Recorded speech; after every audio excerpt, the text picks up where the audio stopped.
incroyable. Selon nos informations, l'ambiance au sein de l'équipe est électrique. La déception de trop, surtout dans la prestation, la défaite face à Lille hier en Champions League, a fait soulever plusieurs interrogations.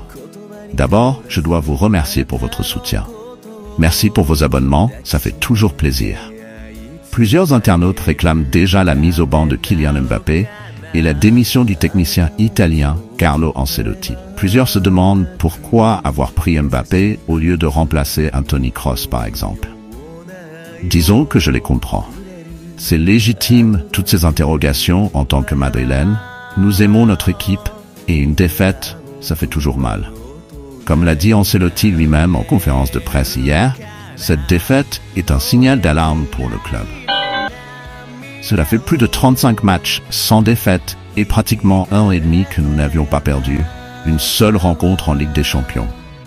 On pouvait le remarquer dans la tête des joueurs que cela se ressentait.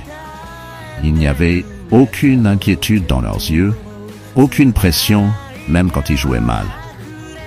Moi, je pense que le Real Madrid actuellement n'a pas qu'un seul problème.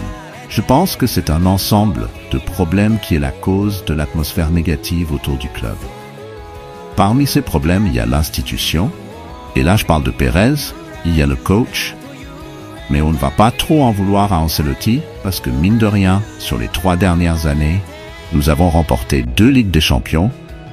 On était sur une série impressionnante de 36 matchs sans défaite, et en plus, il essaie de jongler avec un joueur qui n'a pas forcément demandé à savoir Mbappé. Et ma dernière raison, c'est les joueurs tous autant qu'ils sont. On sent un manque évident d'engagement et d'envie de leur part. Prenons par exemple le cas de Vini Junior. Ses prestations sont en dents de scie depuis le début de la saison. Ce n'est plus notre Vinicius provocateur, percutant et dribbleur qu'on avait l'habitude de voir ces dernières années.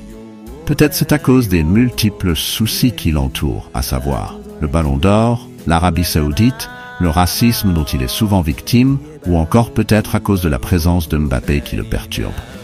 Qui sait? Il y a également Bellingham, qui est totalement fatigué et blessé, mais qui tient absolument à jouer tous les matchs, ce qui est honorable, mais qui desservit l'équipe tout entière. Il y a aussi Mbappé, qui ne s'est toujours pas encore adapté à l'équipe. Et finalement, le seul qui est peut-être mieux que les autres, c'est Rodrigo. Alors, j'ai lu le post de certains frères barcelonais qui nous prédisent une saison blanche. Ce qui est sûr, on ne fera pas une saison blanche puisque nous avons déjà remporté la Supercoupe d'Europe. Mais pour ce qui est pour les trophées à venir, je ne suis pas loin de penser comme eux. Surtout si on continue à jouer comme ça. Sinon, dites-moi en commentaire comment vous imaginez notre fin de saison.